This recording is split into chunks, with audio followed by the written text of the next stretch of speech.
I realized this morning, while I was going through my slide deck, that I was calling this how to build a social business. And I thought that might be a little bit wrong for this audience, seeing that you're tweeting away. So I mean social in a different way, by social impact. So how do you build a business to have social impact, and why would you even want to do that?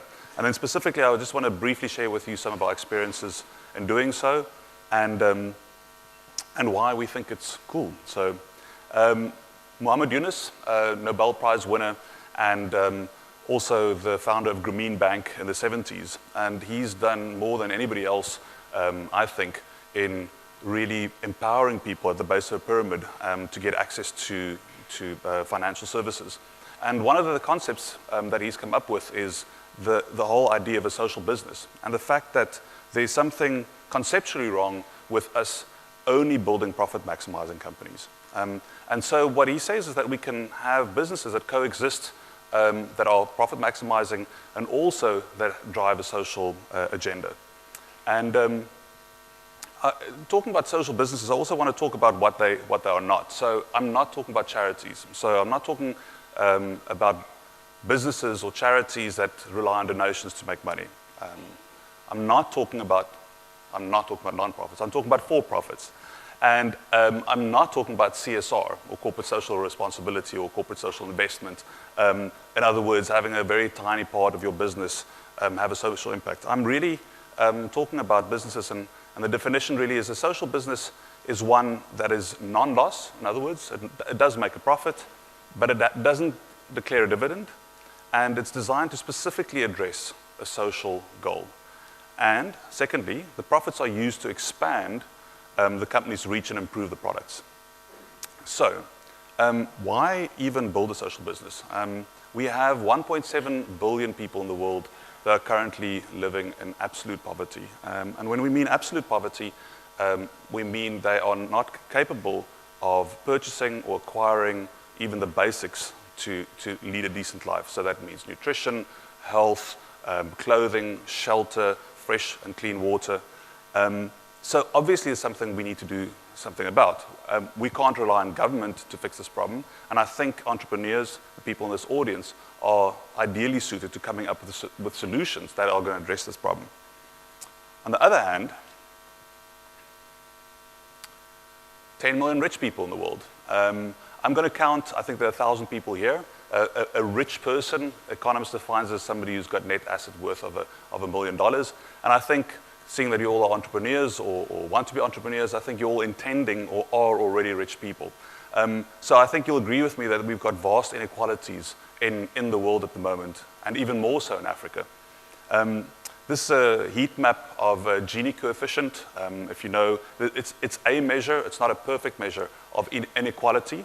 And 0 is absolute equality, and 1 is absolute inequality. And if you look at the heat map there, you can guess which is the bad color. It's red. And as with HIV/AIDS, unfortunately, South Africa is the leading country in the world when it comes to inequality. And I think we have a responsibility to do something about that. If we're building businesses, what percentage of your profits will come from having a secure social environment in South Africa in the near and the long-term future? Not 5%, not 10%. All your profits at some point are going to be influenced by how stable our society is. And something like this level of inequality is going to drive vast social unrest and crime and other things. So I think we have a responsibility, even from a non-altruistic level, to do something about inequality. So as a little thought experiment, it's my little guy, that's you. We've got 10 million rich people in the world and 1.7 billion very poor. So as a thought experiment, for each one of you here, there are 170 people that you can get out of poverty. Now, and that's in your entire lifetime. I don't think as a number, that's a really big number. I think it's completely achievable with the type of ideas that you can come up with. So when you Google the word happy, you get this creepy little guy. I always wonder, it doesn't make me feel very happy. And I think this is part of the problem with our concept of happiness and what makes us happy. And recent research has shown that The type of rewards that we think make us happy and our workers happy, extrinsic rewards, actually don't do that at all. So by extrinsic, we mean things that come from outside, not internally motivated. Cash bonuses, right, at the end of the year, if you hit your KPIs, giving somebody a flash car, all those type of things really don't drive long-term happiness. What does drive happiness is intrinsic rewards. So the type of things that you want to be thinking of when you're rewarding employees and yourself is having satisfying and engaging work, which means hard work. Things are really challenging. Feeling successful, which sounds rather obvious, but how do you make somebody feel successful? Well, by giving them clear goals. Social connection. So I know there are a lot of geeks here, but actually having humans as friends can be a happiness-inducing exercise. And I think finally is meaning. So we all want to feel when we get up in the morning that what we're doing means something, that we're doing something useful, that'll not necessarily just help somebody, but just, there's a reason and a purpose why we're on this planet. So the opportunity really here for us is, even, like I said, at a non-altruistic level, is to inspire our workforces, our teams, ourselves to go and do meaningful work and to have very clear and simple objectives. And also, the problems are really hard. I mean, if you want to be communicating to a billion people in Africa at the base of the pyramid at zero cost, that is a hard problem to solve. It's a challenging problem to solve. It's something that can really engage you for the rest of your life.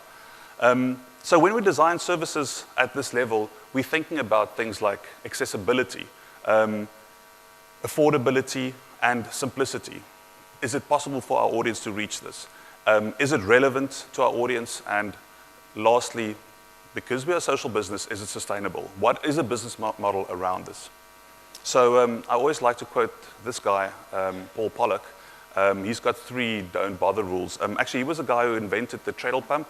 He claims to have helped 25 million people out of poverty. So I think we've got quite a way to go from 170.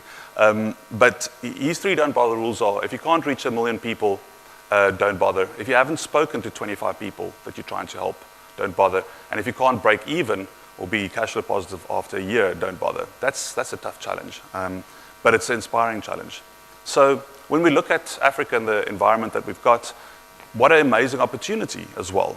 Huge need, but amazing opportunity. We've got 1 billion people, of whom most will have mobile phones in the near future. Almost half of them have mobile phones already. So an incredible device. And technology is such an enabler for us to be able to do good and to build great businesses.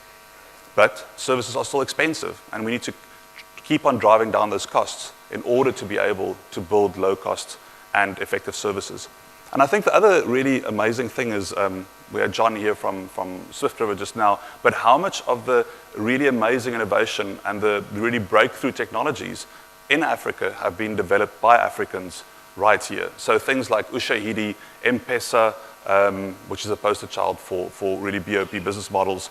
Please Call Me's, which were invented right here in South Africa. Mixit, just down the road. All these were developed with a specific understanding of the needs of our users, and they are effective and profit-making businesses. So as a final just example of how we approach this problem is the HIV/AIDS problem in South Africa, and the problem that there really wasn't any way for youth in South Africa to find information about HIV/AIDS when we looked at this problem, at least not on mobile, and at least not for the people that at the base of the pyramid. So we developed this portal called Young Africa Live, specifically for young people, and I'll show a brief video just to give you an introduction to the project.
So we launched this portal a year ago, and we thought we'd have a couple of thousand users, and within 2 days we had 10,000 users.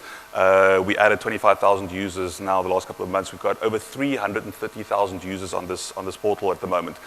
So absolutely exploded. And the type of information that we have on the portal is the type of stuff that youth are interested in. So sex, love, relationships. But we use that content to get information and conversation going around the topics that really we want them to have more information about, and to get information about HIV/AIDS and safe sexual practices in South Africa. And through these conversations, we then provide that information, and we can provide direct connection to social services as well. I just thought to give you a little bit of an indication of the type of things that our audience really likes. So the number one topic is dating tips. Some of the other stories, some of them are a little bit lurid, you can imagine. My favorite is Tiger's a risky cheater. So this was our breaking story when we launched, when Tiger went off the rails in the golf club and the crash and all that, and obviously generate a lot of interest in the story. So you can see if you can provide a channel that is relevant to your end user, that provides them with value information, then you can really make a difference. And we've recently been running a poll on our platform on the 330,000 users, and been asking them a little bit about what they feel about South Africa and some of the topics that we are trying to influence. So I'm just going to share just 2 or 3 of those with you. So the first one, true or false? HIV is a life sentence, not a death sentence. And I think there, finally, we are trying to make some inroads. So 82% of our audience do now realize that it isn't a terminal disease. By the way, this is a shocking stat. 1 in 4 South African men have raped, and our audience thinks that, I don't know if you can see that, 18% think that it's because men drink too much alcohol, and 23% of our audience think it's because women wear too revealing clothes. 58% think because men try to prove their manhood by dominating physically. Like this one, are you sexually active? So 34% are no. What does that mean? Are you maybe sexually active? I'm not quite sure. But 44% are yes, and these are teenagers, so yes, they do. And are you more likely to have sex after you've been drinking? I thought this had been quite obvious, but no, 66% say no, they're not sexually more active. And I think finally the last little stat that I want to share, yeah, I'm not quite sure about that stat. I'm not, a little bit of underreporting there.